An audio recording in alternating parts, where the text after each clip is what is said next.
બાપુ હવે આ ચર્ચામાં આગળ મને જે લોકો ઘણા પ્રશ્ન કરતા હોય છે હું આપની સાથે થોડાક મારી જિજ્ઞાસા શાંત કરવા કે આજકાલ એક ફેશન ચાલી છે. ઇવન આપણા પાર્લામેન્ટમાં મેં જોયું છે, ઘણા ફંક્શનમાં મેં જોયું છે કે મનોવાદીઓ તરીકે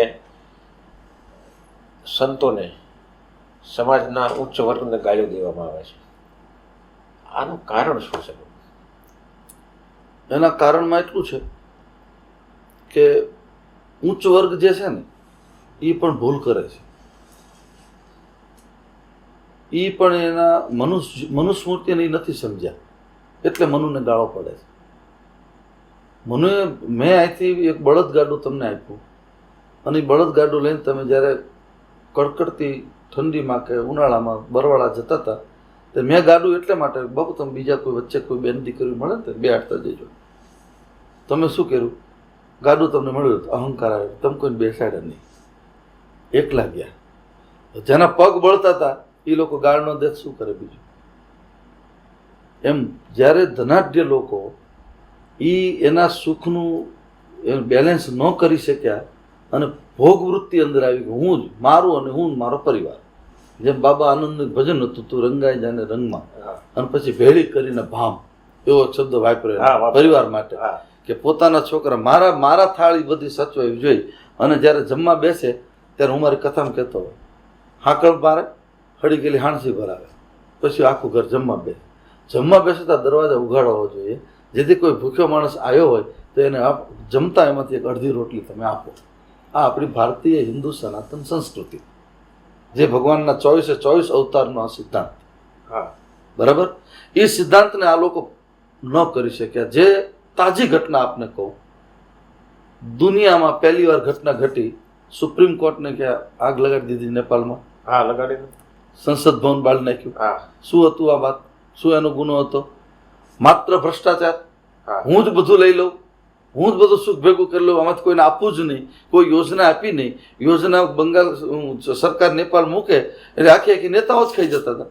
અને ભુભુક્ષિતા કેમ ન કરો તે પાપ. પછી જે ભૂખ્યા માણસ છે એની હળગાવ્યું કોને? જેનો ઢઠરાગ નહીં હળગતો હતો એને હળગાવ્યું. આખી સિસ્ટમની વિરુદ્ધ થઈ.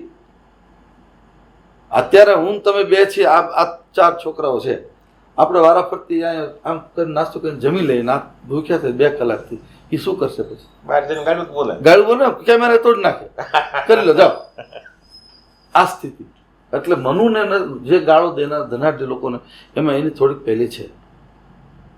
પણ આમાં મનુસ્મૃતિનો કોઈ દોષ નથી. ના, બિલકુલ નહીં, બિલકુલ નહીં, 1% દોષ. એનો મતલબ એ છે કે જે લોકો ગાળ્યું દે છે, જે સંસદમાં પ્રવચન કરે છે, એ અધૂરા જ્ઞાન વાળા. અધૂરા જ્ઞાન, હા, બોગસ. એમને પૂર્વગ્રહ તો બંધાઈ ગયો, બોગસ માણસો. હવે એ પૂર્વગ્રહ તોડવા શું કરવું? એના માટે સત્સંગ જરૂરી. એના માટે સત્ય સમજાવવું, સાધુ સંતોએ સમજવું પડે, શાસ્ત્ર એની પાસે કહેવું પડે, એના ઉપર ખરડો કાયદો લાવવો પડે. તમે બોલતા પહેલા વિચાર કરો. અત્યારે ભારતીય સનાતન આપણે જે વિધાનસભા છે ને, એમાં કયા શબ્દો બોલો એની ડિક્શનરી પડી છે બહાર, મારી પાસે આવી હતી. એમાં જ્યારે ધારાસભ્ય શું બોલવું, કઈ રીતે બોલવું, કોના માટે, ભીમનાથ મહંત માટે બોલતા કેવા શબ્દો વાપરવા, એ આચાર સંહિતા જેને કહેવાય. એ આચાર સંહિતાને સંસદમાં બેઠેલા કોઈ અત્યારે 80% સમજતા નથી. નકર સંસદમાં કાગળિયા ફડાય ન ફડાય ને પાઇપ તોડી નખાય. સંસદ એટલે હું મારી દ્રષ્ટિએ મંદિર, ન્યાયનું મંદિર, અને 140 કરોડના લોકોના પ્રશ્નો સોલ્વ કરવા અને આ દેશને કેવી રીતે વધારે મજબૂત બનાવવા, એની નીતિઓ વિશે માત્ર ચર્ચા હોય.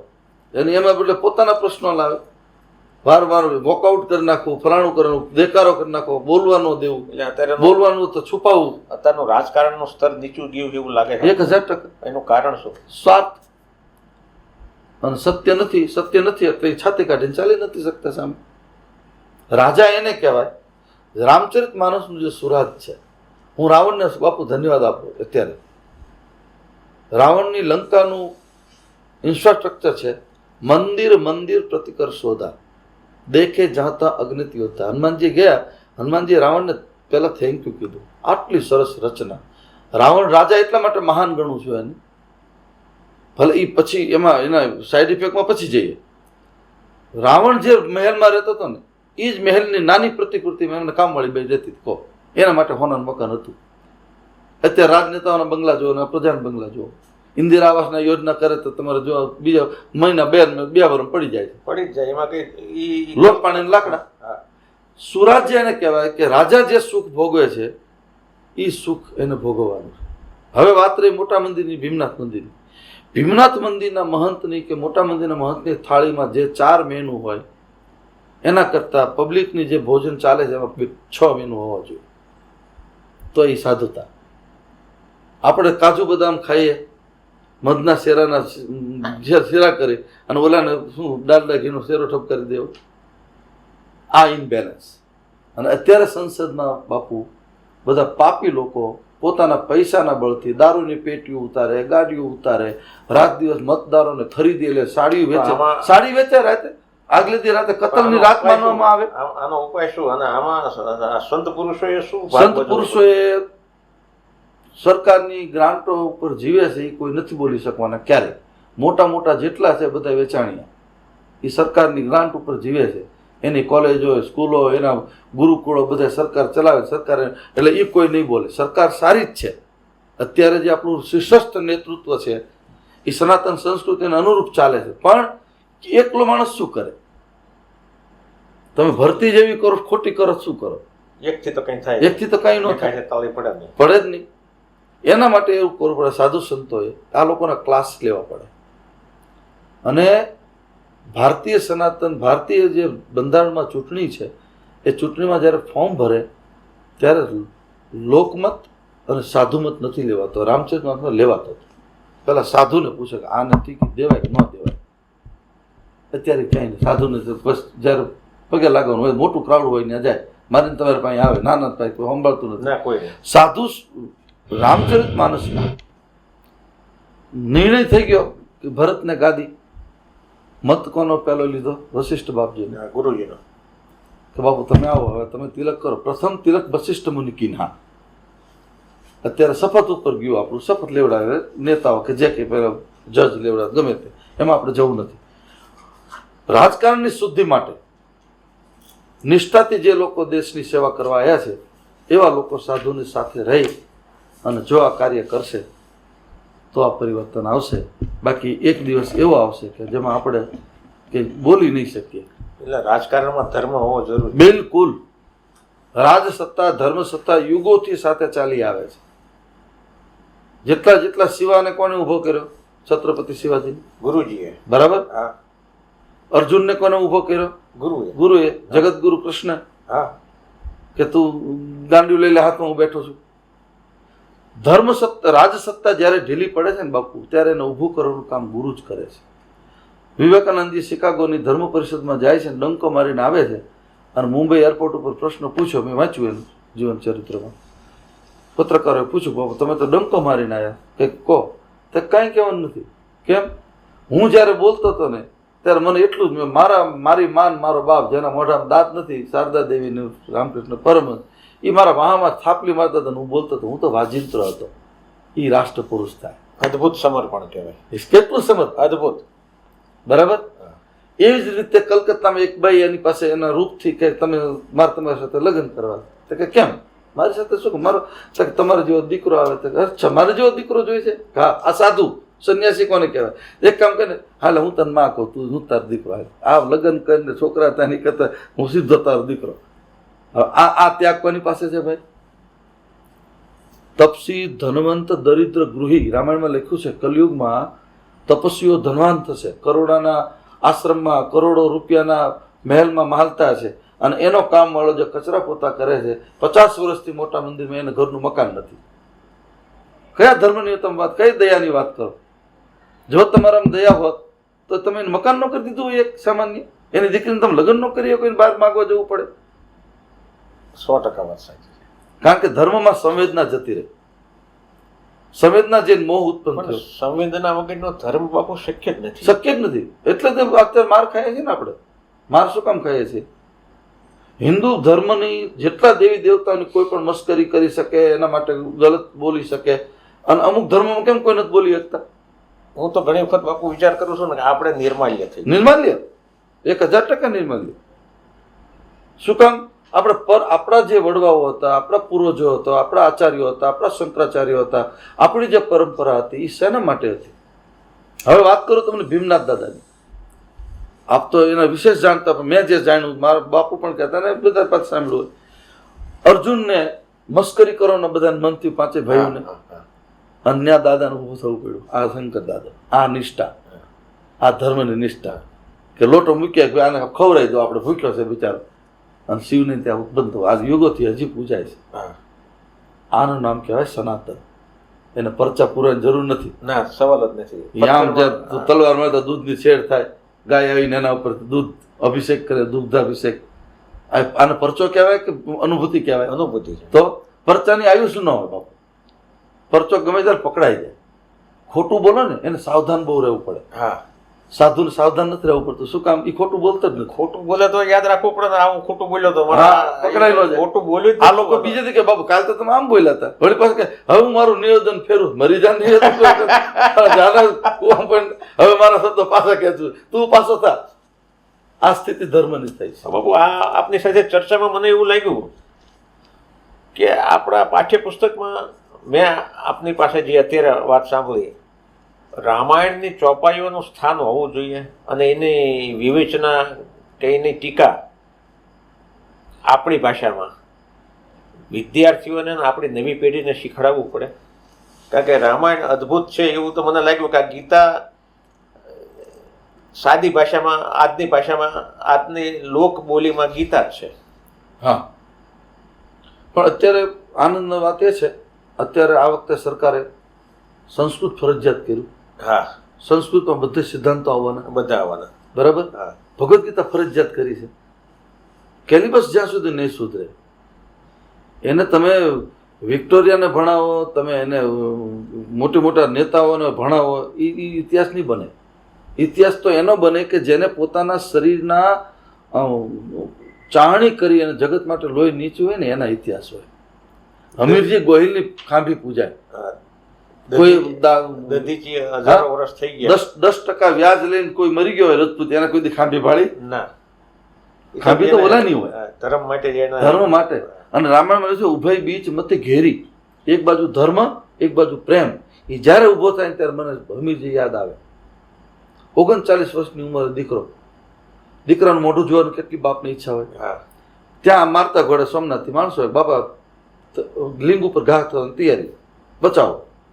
એટલે આ માણસે એક રાજા કોને કહેવાય? જો આ રાજા, અત્યારના રાજાઓને સમજવા જેવા છે હમીરજી ગોયલને, કે જો હું મારા દીકરાનું મોઢું જોવા જઈશ, એ તો મારે રોજ જોવાનું છે. હવે આવ્યો છે તો ક્યાં જવાનું છે?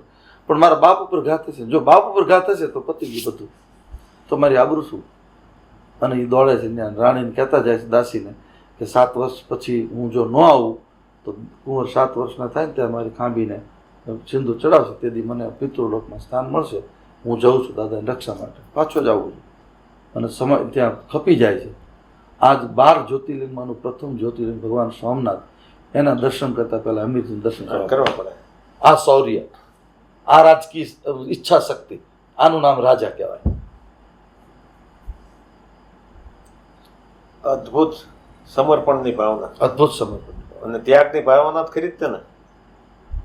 હું તમને આજે એક પ્રશ્ન કરું, તમે મને પ્રશ્ન કરો, હું તમને કરું.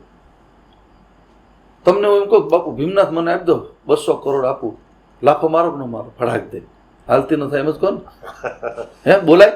નો પૈસા એટલે કઈ મૂલ્ય થાય ના થાય. આ લોકો પોતાના સિદ્ધાંતોને વેચી રહ્યા છે.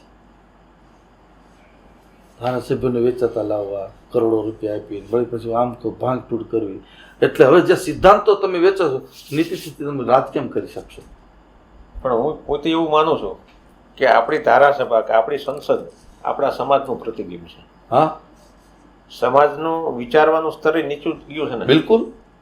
XYZ ધારાસભ્ય થતો હોય તો સમાજ બુદ્ધિશાળી લોકો જ વોટ આપે છે. એ વિચારતા નથી એવું નક્કી છે ને. એના કરતાં બીજી વાત કરું, પ્રજાની વાત કરું. ભૂકંપ વખતની ભૂકંપ આવ્યો એટલે સાબર આવ્યો ભૂકંપ, બપોરે અમે અહીં રસોડું ચાલુ કર્યું. 10-15 હજાર માણસો, ખીચડી ખાલી એકલી વઘારેલી, તરત તો બીજું થાય નહીં. આખું પોણું લીમડી આ નદીમાં બધું જમતું હતું. રોજ રાતે ભજન ને કીર્તન ને, મને તો સારું સત્યું ગઈ ગયો હતો. સારું થયું ભલે ભૂકંપ આવ્યો, બરાબર. કેશુભાઈ પટેલે જેવું પેકેજ બહાર પાડ્યું અને લૂંટા લૂંટ હાચા ખોટા દાખલા કીર્તન ભજન હાચા ખોટા દાખલા જેની એટલી અનીતિ. શું કરો આમાં તમે કહો? પ્રજાનું સ્તર નીચું એટલા માટે છે, જથા રાજા તથા પ્રજા. રાજા જ્યારે ચોર હોય ને, પ્રજા ચોર ચોર થાય. તમે ભીમનાથ દાદાનો અભિષેક કરતા હોય, તમે ઓફિસમાં બેસો છો તો તમારો પ્રભાવ પડે. એ જ ભીમનાથ બાપુ બહાર જઈને દુકાને બેહી લો, અમને ખબર પડે, કારણ કે ત્યાં તમારું મૂળ છે. એમ રાજાએ પોતાનું મૂળ સમજવું જોઈએ. મારા ગુરુજી અમે ભણતા હતા કાશીમાં, ત્યારે અમે પાનના ગલ્લે બધા છોકરાઓ આવડા બધા ઉભા રહી. એક છોકરાને એક તૂટી ફૂટી લઈ જાય, પાન ખાવું તો મીઠું ખબર નહીં રહી. ગુરુજી રિક્ષા લઈ બાજુમાંથી નીકળી ગયા. અમારા નિયમ કે દફતર મૂકી હાથ પગ ધોઈને પગલા કરીને ગુરુજીને 3 દંડવત કરવાના, પછી નાસ્તા ચા પાણીમાં જવાનું. એના માટે મને સીધો લાફામાં દીધો, ફડાક દે સાલા કે ત્યાં કેમ પાનના ગલ્લે ઊભો હતો. એટલે મેં આપણે ગુરુને પ્રશ્ન કરીને, બાપુ તમને વિશ્વાસ નથી તમારા દીકરા ઉપર, હું કંઈ પાન ખાઉં, હું કંઈ આવું કંઈ લઉં? ત્યાં કે જો બેટા મને વિશ્વાસ છે, પણ તું ઊભો થઈને એ વખતે ભીમનાથ બાપુ ત્યાંથી નીકળ્યા હોય તો શું કે ફલાણાનો શિષ્ય ને ઊભો હતો. પાનના ગલ્લે કોણ ઊભું હોય? પાન ખાવું હોય એ. દારૂ પીઠે કોણ જાય? પીવા વાળો એ જ જાય. એટલે એ કોઈ દી ઊભું નહીં રહેવાનું. આજ સુધી બાપુ મારી ગાડી હોટલમાં પાનના ગલ્લે ક્યાંય ઊભી ન હોય. અમારે કોઈના ઘરે જવું ને બાજુમાં હોટલ હોય તો ગાડી 1 કિલોમીટર દૂર રખાવું. શું કામ? મારું બોર્ડ જોઈને લોકો એમ નથી ગ્રાન્ડ ભગવતી બાપુ ક્યાં લાગે, એને સિદ્ધાંતની ખબર નથી કોઈને. આ સ્થિતિ છે દેશની અત્યારે. સંયમ નિયમ માટે સાધુ સંતોએ જે સહન કર્યું છે ને બાપુ, તમે અમે જે કર્યું છે ને કોઈ નથી કરતું અત્યારે. મેં ભગવા પહેર્યા પછી આ ફિલિંગ કર્યું છે, જ્યાં ત્યાં જવાતું નથી. મારી ખરીદી કરવી તો નથી જવાતું, સવાલ જ નથી. હું દુબઈ ગયો, મારી સાથે આખું પ્રતિનિધિ મંડળ હતું આપણું. ત્યાં સત્સંગ પ્રવચન 500 માણસ હોલમાં બેસતું હતું. રોજ બધા ફરવા જાય, ભુજ ખલીફા ફલાણું. હું મારા રૂમમાં બેઠો માળા કરું, ઊંડું કરું. મને તો બાપુ તમે મોલ જોવા તો આવો, પણ મેં કીધું મોલમાં જેટલી સુંદરતા આપણને બહારથી ગાડીને દેખાય જ છે, આ બધી મારી અંદર તો પડી છે. અમારે બહાર જબર નથી. પછી મેં રામતીર્થ સ્વામી રામતીર્થ લાહોરની બજારમાં ફરતા હતા. એમાં એક વાળાના તૈયાર થઈને માઈ બાર અને સ્વામીજી સતત એનું સામે જોયા કર્યું. એટલે ઓલી દીકરીને એમ કે આ મારા રૂપ ઉપર આકર્ષિત થયા છે. એટલે એને કંઈ અક્કલ ન હોય સાધુને એવું સમજવાની. એટલે કીધું કે તમે સ્વામીજી અહીંથી જઈ શકો છો, તમારો માર્ગ નથી, બીજા લોકોનો છે. ત્યારે કીધું ઇન બિગડે દિમાંગો મેં ભરે અમૃત કે લચ્છે હે. સ્ત્રી તારા મનમાં એમ લાગે કે મારાનું મગજ ખરાબ થયું, મારું મગજ ખરાબ નથી, આમાં તો અમૃત ભર્યું છે. ઇન બિગડે દિમાંગો મેં ભરે અમૃત કે લચ્છે હે, હમે પાગલી રહેને દે, હમ પાગલી અચ્છે હે. મારે તારા સલ્ટીની જરૂર નથી, પણ બેટા સાંભળ, હું તારા રૂપને ચોક્કસ રૂપનો ચાહક છું, તને જોઉં છું, પણ શું જોઉં ખબર છે? આટલી સુંદર તને રૂપાળી બનાવી છે એ મારો કનૈયો કેટલો રૂપાળો છે. હા શબ્દ જ્યાં માર્યો ને પગમાં પડી ગઈ. અને પાકિસ્તાનમાં આજ પણ લલ્લા દેવીનું મંદિર છે, લલ્લા દેવી થઈ ગઈ. સાધુ શબ્દ બાણ મારે. લાહોરમાં મંદિર છે લલ્લા દેવીનું, બરાબર. એ સાધુનો બળ તાકાત કેટલી! આંગુલીમાર નામનો ડાકુ, જેને 1008 આંગળીઓ કાપીને રોજ લોહી નીતરતી આંગળીઓ પહેરે, પછી એને ચા ઉગતી હતી. એ ભગવાન બુદ્ધની શરણે ગયો અને બુદ્ધને કીધું મહારાજ ઉભા રહો, મારે 4 આંગળી કાપવાની છે. ઊભા ન રહ્યા. હે મહારાજ ખબર નથી પડતી કોણ છો? આંગળીમાર ઊભા રહો. બુદ્ધને થયું કે માણસ તેજસ્વી છે, માર્ગ ખોટો છે અને જગાડો જોઈએ. આ જો સાધુની તાકાત, દેશનો સાધુ. એને એટલું જ કીધું કે હું તો ક્યાં ન ઊભો, તારે ઊભું રહેવાની જરૂર છે, તું ઊભો રહી જાય, હું તો ઊભો જ છું. ત્યારે હું એમ થયું કે આ તો હાલે છે ને કે ઊભો છું. એ અધ્યાત્મ સમજવા માટે પગમાં પડ્યો અને આનંદ નામનો ચેલો બની ગયો. એ આંગુલી આનંદ નામનો ચેલો. આમ તો સૌથી શ્રેષ્ઠ શિષ્યમાં આવી ગયો. આટલો ખૂંખાર ગુંડો 5 મિનિટનું સત્સંગ પરિવર્તન કરે. વાલ્મીકી ઋષિ વાલ્યો ભીલડો, લૂંટવાનું જ કામ બધાને. નારદજીને લૂંટવા ગયા તો નારદજી કીધું કે હસી હસીને કરેલા કર્મ રડી રડીને ભોગવવા પડશે. એની પત્ની પાસે ગયો, તું માગી આવ્યા હોનું તને મેં આપ્યું, હાર લઈ આવ્યો, પાપમાં ભાગીદાર બિલકુલ નહીં. હું તમારે અહીંયા 4 ફેરા ફરી, તમારે જેમ મને કે હું ક્યાં કહું તું લૂંટફાટ કરીને લાવો. બાપને કીધું કે તમને જાત્રા કરાવું, ચાર્ટર ફ્લાઇટમાં તમને હરિદ્વાર લઈ જાઉં છું, તમે ભાગીતા કે ના, મને એમ કે મારો દીકરો ઉદ્યોગપતિ રૂપિયા કમાતો હોય. નીકળ બાદ બધાએ લાકડી લીધી, છોકરા થયા નહીં એના. અને નારદજીના ચરણમાં પડી ગયો, મહારાજ અંધારા કૂવામાં જાય એવું મારું જીવન ગયું. અને એને રામ નામનો મંત્ર આપ્યો અને એને દેશને મહાકાવ્ય આપ્યું, વાલ્મીકી રામાયણ, જે આપણે વાલ્મીકી ઋષિ. એ શાસ્ત્રની બીજી તાકાત. કોઈમ્બતુરની અંદર એપીજે અબ્દુલ કલામ સાહેબનું પ્રવચન, હા એમાં એક દીકરી પૂછે છે કે તમે અમારા હિન્દુના કયા ગ્રંથને તમે માનો? તમે હાઇડ્રોજન બોમ્બ આપણે બનાવ્યો ને, આપણી પાસે હાઇડ્રોજન છે અત્યારે, કે તમે હાઇડ્રોજન બોમ્બ બનાવ્યો, શું શું તમને ધર્મમાંથી શું મળ્યું? ત્યારે એ ભલે મુસ્લિમ હતો પણ એને આ એગ્રી કરીને એટલું બોલ્યો કે હિન્દુઓનું મહાકાવ્ય વાલ્મીકી રામાયણના લંકા કાંડમાંથી મને ગોળા બનાવવાની પ્રેક્ટિસ આમાં મળી, એનો મસાલો મને હાઇડ્રોજનમાં મળ્યો છે. અબ્દુલ કલામ પોતે બોલે, એ આપણું શાસ્ત્ર છે. હવે આ શાસ્ત્રની વાતો કરો આપણે, ભાગવત રામાયણની.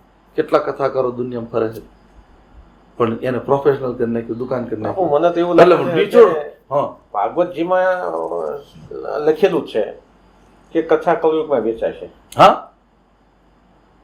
શાસ્ત્રોને વેચે છે. આ ભાગવત સપ્તાહ કે ભાગવતની કથા કોઈના ઉદ્ધાર માટે છે. હા બરોબર છે. હા કલ્યાણ માટે. આ કલ્યાણ માટે. હવે કથા અર્થોપાર્જનનું સાધન થઈ ગયું. સાધન થઈ.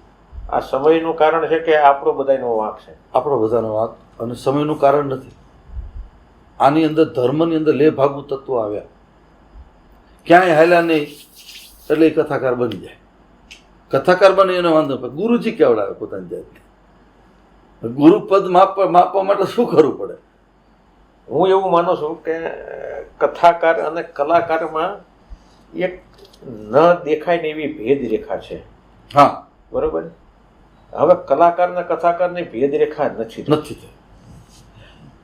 કારણ કે પેકેજ વાળી કથા, પેકેજ વગરની કથા, આ કથાની જો બાપુ રોજીરોટીનું સાધન ચોક્કસ. ડોંગરે બાપા જ્યારે બિરાજતા હતા ત્યારે એ વખતે એમને 1500 કે 1200ની જરૂર પરિવાર ચલાવવા માટે જતી હતી, એટલી ભેટ લેતા હતા. બરાબર. એની વાત કરું તમને ડોંગરે બાપાની. જ્યારે શ્રીધામ ગયા ને ત્યારે એને ત્યાં 1300 રૂપિયા રોકડા નીકળ્યા બેગ નીચેથી, અને 3.5 કિલો ચાંદી નીકળી. પણ ચાંદીના એક વાટકામાં એક ચિઠ્ઠી હતી કે મારા ગયા પછી આ ચાંદી હારા હોનીને આપીને ઓગાળીને એનો થાળ કરીને શ્રીનાથજીને દઈ આવજો. આ ત્યાગ. અત્યારે બતાવો ત્યાગ. ત્યાગ ક્યાં રહ્યો? દંભ છે નરો. એકલો દમ.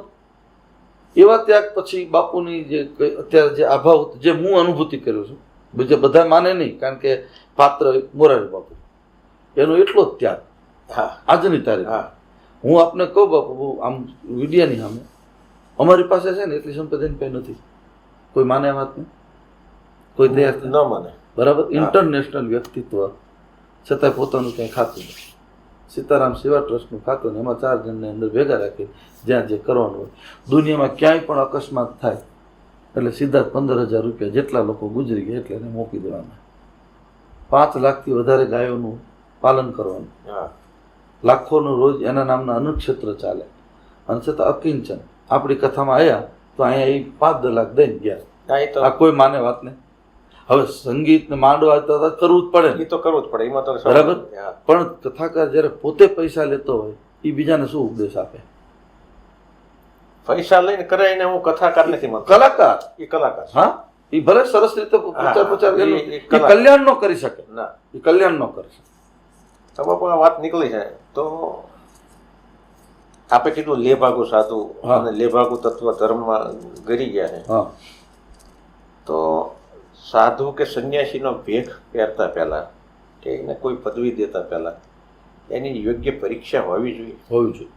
આ કોણ નક્કી કરે? અખાડા કરે? અખાડા કરે. એનું એક ગ્રંથ છે, આપનું નામ ખબર હોય તો કદાચ, રામ પટલ. હા રામ પટલની અંદર સંન્યાસીથી લઈને વિરક્તિ સુધીના સિદ્ધાંતો બતાવ્યા છે. આજે બાપુ કહેવાય નહીં, રામ પટલના સિદ્ધાંતો નરેન્દ્ર મોદી ભારત સરકારમાં મૂકે ને એટલે 90% ઘરે છકડા હાંકતા થઈ જાય. 90% નીકળી જાય એમ છે. ગૃહસ્થ પરંપરામાં જેટલા છે એ રહે ચોક્કસ, કારણ કે એ તો ખુલ્લે ખુલ્લું છે. હા એ તો પણ જે વિરક્તના નામે જે રીતે નાટકો ચાલી રહ્યા છે કોઈને બાપુ ખબર જ નથી.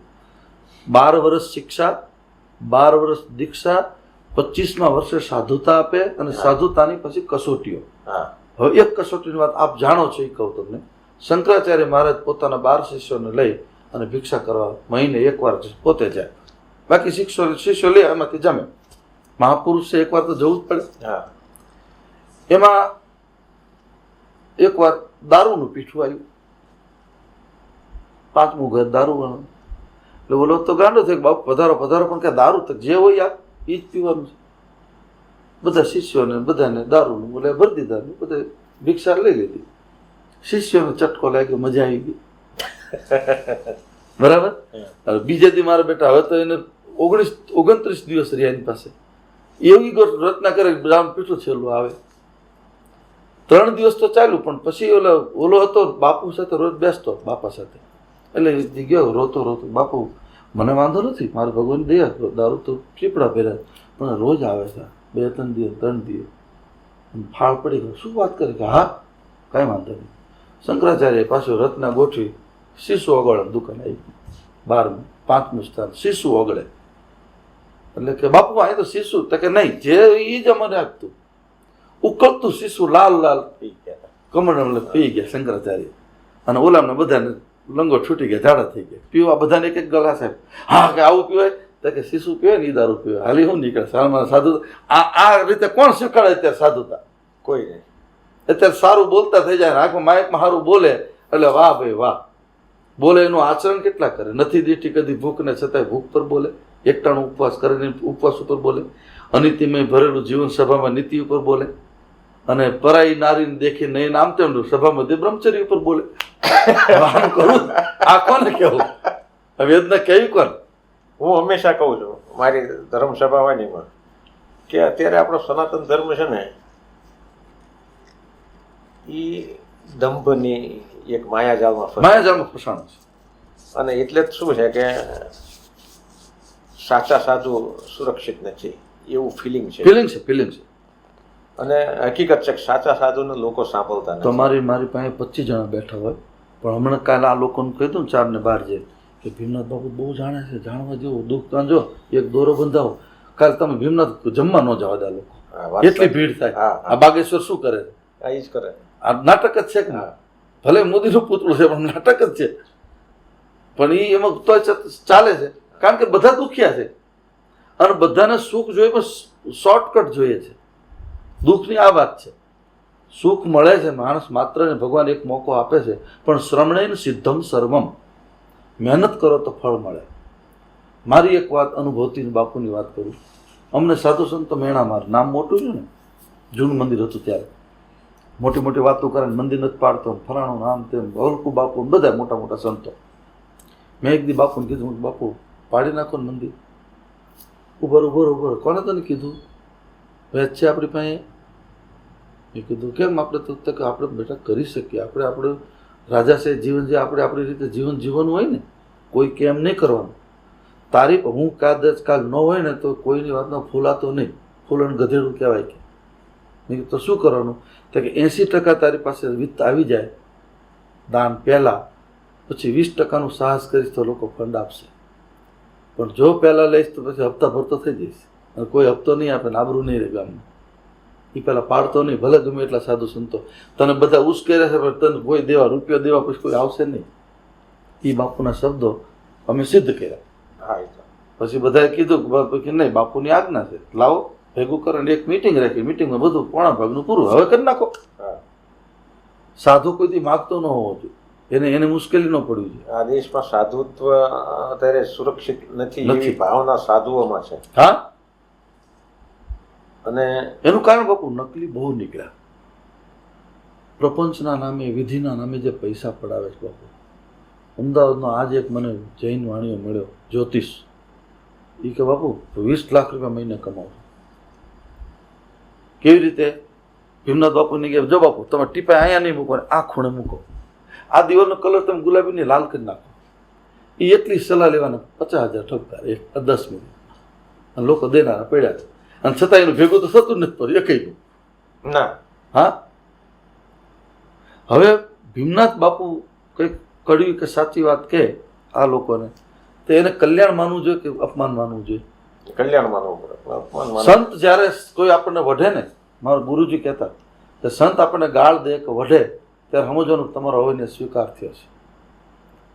તમે મને એમ કહો કે બાપુ ધ્યાન રાખજો લાલદાસ બાપુ, તમારે આજ પાછા વળી જાઓ, ત્યારે મારે આનંદ થવો જોઈએ કે ના મારો સ્વીકાર કર્યો બાપુએ, મને સાચું કીધું. અને સાચું કોઈ ન કહે તો ખુશામત તો છે જ બધા. આ છે જ તે. આ દીકરો છે તમારી હારે, જી એના મા બાપની સેવા ન કરતો તમારે એને રખાય નહીં. પેલા તારા મા બાપ જા, અહીંયા પછી આજાલ ઉપર અહીં તમે ગાળ દઈને કાઢી મૂકો ને પાછું આવવું પડશે. શું કામ? તમે એના મા બાપ માટે ગાળ દીધી છે, એના માટે નહીં. સનાતન ધર્મને આટલું સમજવાનું છે. હું સનાતનને બાપુ એવી રીતે માનું છું. મારી જે અનુભૂતિ છે, વાતો કરવી બહુ સહેલી છે, આચરણમાં મૂકવું આચરણ બહુ અઘરું છે. કારણ કે આચરણો શુદ્ધ ન રહ્યા. અત્યારે જો ભારતીય હિન્દુ સનાતન સંસ્કૃતિની નસ્લને ખતમ કરવા માટે શું આવ્યું બજારમાં? Junk food. જંક ફૂડની અંદર એવા અપવિત્ર કેમિકલ્સ છે કે નપુસંક બનાવે છે અને કેન્સરના દર્દી બનાવે. અમારું એક અહીં નાનું એવું ગામ છે પાંદરી, 400 જણની વસ્તીમાં 55 જણને કેન્સર છે.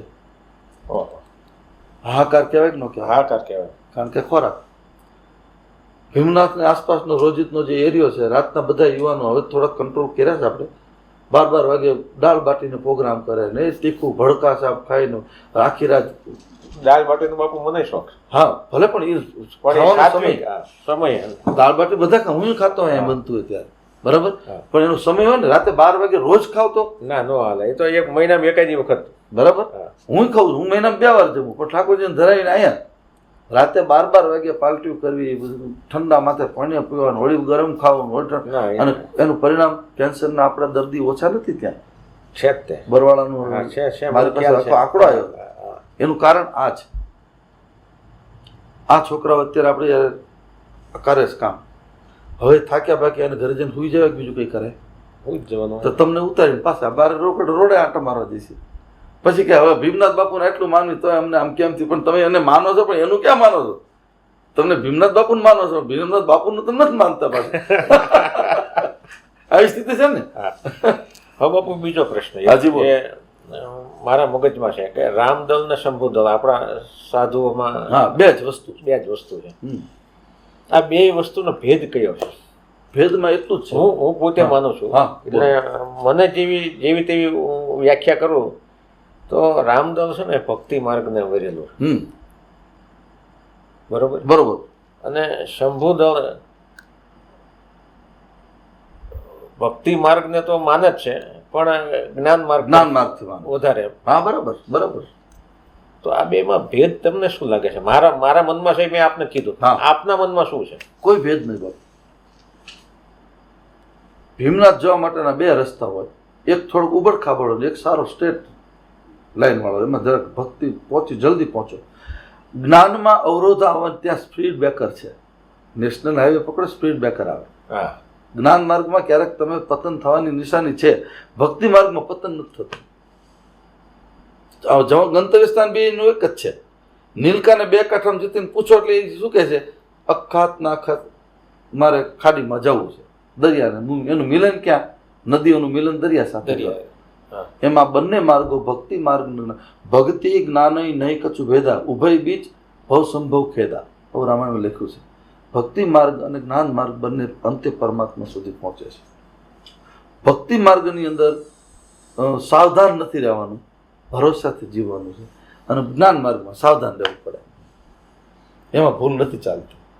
હવે રામદળના અખાડાઓ છે, એની થોડીક માહિતી આપો.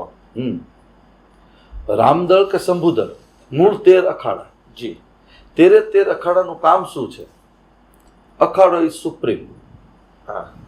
સંયમ અને નિયમ સાથેના જીવન જીવવાની કળા, સારા વિચારોનું સંગઠન, એનું નામ છે સંપ્રદાય. એમ સારા સંયમ અને નિયમ શીખવાડવાનું સાધુ બનાવવાની ફેક્ટરી જે છે, સાધુ બનાવવાની ફેક્ટરી એ છે અખાડા. કારણ કે ફલાણા અખાડાનો, અગ્નિ અખાડાનો સાધુ છે તો એની કિંમત વધારે થાય. નિર્વાણી અની અખાડા એની કિંમત જે વિદ્વત જગત જે જો એમાં નાના મોટા પહેલા થાય. કારણ કે જ્યાં થોડીક છૂટ હોય, ક્યાંક બિલકુલ છૂટ ન હોય, સંયમ અને નિયમની પૂરેપૂરી વાતો હોય, એ જે એક બાબત છે એ અખાડા એક સ્કૂલ જ છે. અત્યારે આ મુશ્કેલી શાના માટે છે એ આપને કહું. જ્ઞાન ભક્તિની જે આપણે વાત કરી, અખાડાને સમિલિત કોઈને રહેવું નથી. અખાડાનો ઉપયોગ કરવો છે. ઉપયોગ કરવાનો નામ નો ખાલી, એ કીધું એનું કંઈ નથી કરવું.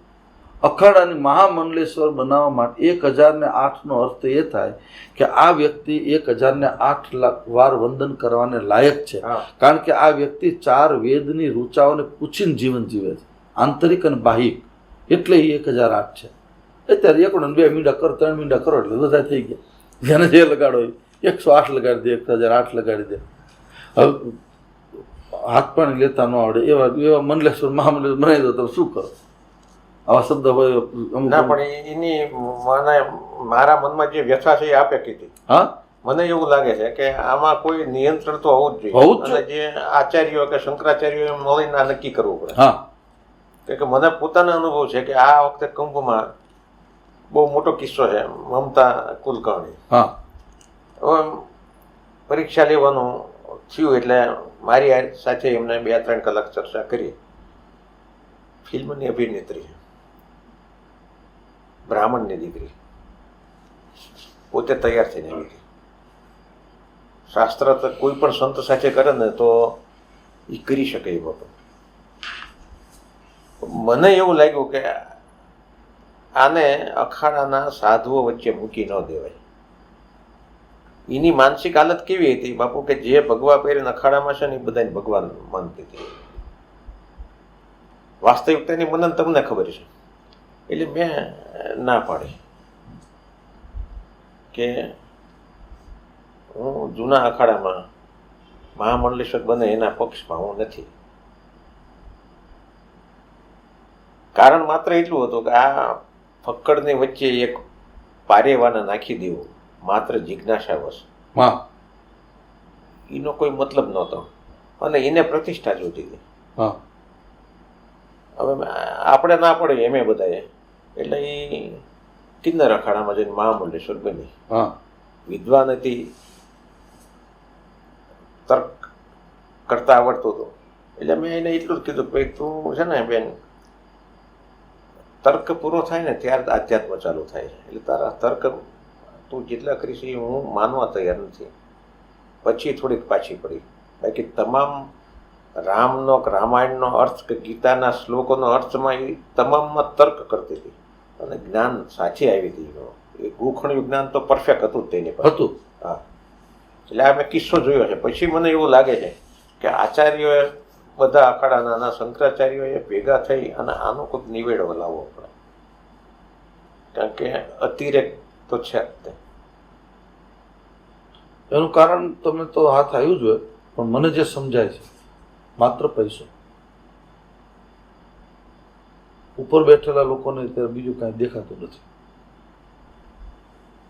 કારણ કે હું આ સંન્યાસી ચેનલ છે ને, એટલે હું નામ નથી બોલતો, 5 જે મોટા નામ છે જી, એ ચોરના દીકરા છે. હવે એ શું કલ્યાણ કરશે સનાતન ધર્મ? ન કરી શકે. જેની વૃત્તિ જ વેપારી હોય એ કેવી રીતે ક્ષેત્ર ચલાવી શકે? એ વ્યાપાર કરી શકે.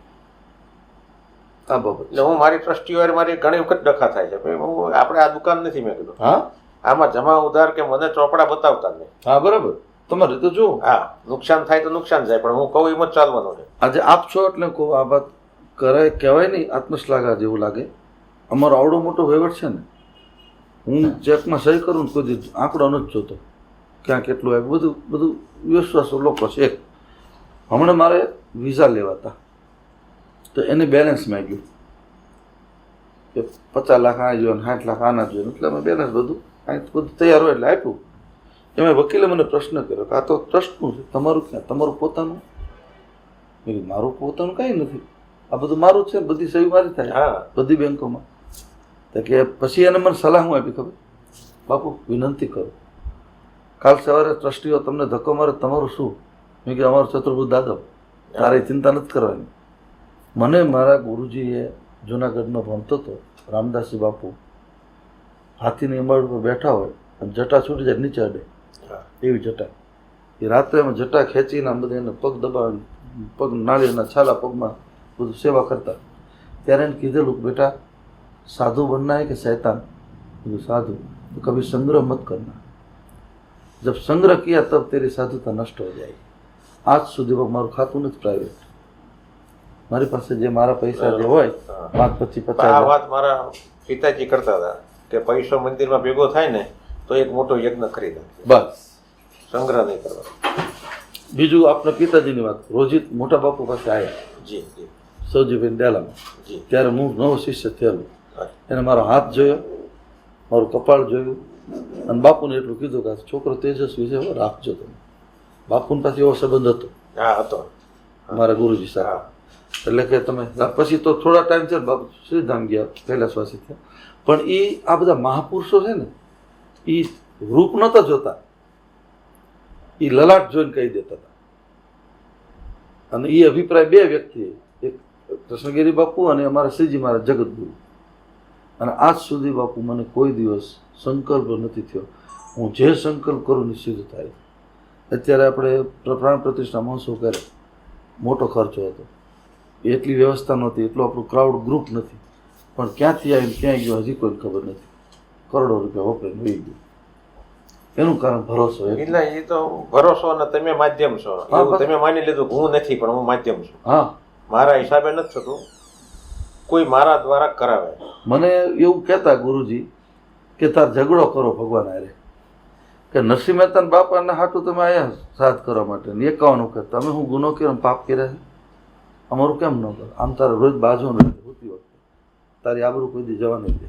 હરીને ભજતા હજી કોઈની લાજ જતા નથી જાણે. બરાબર? ઈ ભાવ જ્યારે આપનો જ્યારે યજ્ઞ હતો, એ ભાવ આવ્યો તો જ આ પૂરું થાય ને, નકર ન થાય. તમે માન્યું હોય કે હું કરું છું તો ન થાય. સવાલ જ નથી. પાણી નથી પાવ. સત્યનારાયણની કથા કરે તો આડથી વિચાર કરે, 1 કિલો લોટનો શેરો કરવામાં, અને લાખો લોકો રોજ જમીન વ્યા જાય અને નિર્વિઘ્ને પૂરું થઈ જાય. કબીરજી કહે છે ને, જબ મેં થા તબ વો ન થાય, જબ વો આયા તબ મેં નહીં. મેં નહીં. આવી બધી બાબતો છે. સરસ બાપુ. આજે સૌરાષ્ટ્ર નિંબાર્ક ધામની અંદર પરમ પૂજનીય મહામંડલેશ્વર 1008 આશુતોષ ગિરી બાપુ અમારી પાત્રતા સમજીને પધાર્યા. શંકરાના માધ્યમથી, શંકરના હૃદયમાં એટલે જન જનમાં આ વિશુદ્ધ ચર્ચા પહોંચાડવા માટેનો આપણો જે પ્રયાસ, અને એમાં જે કંઈ ભાંગી તૂટું મારું સમજેલું, ગુરુ કૃપાથી આપ જેવા મહાપુરુષોથી સાંભળેલું જે ચર્ચા કરી છે, એ ચર્ચા માત્ર ને માત્ર નિષ્કપટ ભાવથી કરી છે. સનાતન ધર્મની કંઈક ખરાબી માટે વેદનાથી કરી છે. આમાં કોઈ પોતાને નાના મોટા કે હલકું ન માને, કોઈ એનો ગલત અર્થ ન કરે. અને બાપુનો પ્રયાસ પણ એ જ રહ્યો છે કે શંકરાના માધ્યમથી આખા ગુજરાતમાં, આખા દેશમાં, આખી દુનિયામાં મૂળભૂત સિદ્ધાંતો સાથે આપણી પ્રજા જીવતી થશે તો આપણી નજર સામે આપણો દેશ મહાસત્તા સુધી પહોંચશે. અને એ મહાસત્તા સુધી પહોંચે એમાં જ્યારે ઇતિહાસ લખાય સુવર્ણ અક્ષરે, ત્યારે હું આજ ભગવાન ચતુર્ભુજ દાદાને, ભીમનાથ દાદાને પ્રાર્થના કરું કે જે ઇતિહાસ લખાય છે ત્યારે એની ધર્મ ધરોહરથી લખાય છે, અને એ ધર્મની ધરોહરને ઊભું કરવા માટે શંકરા માધ્યમ બની અને ભીમનાથ દાદા માધ્યમ બન્યા છે.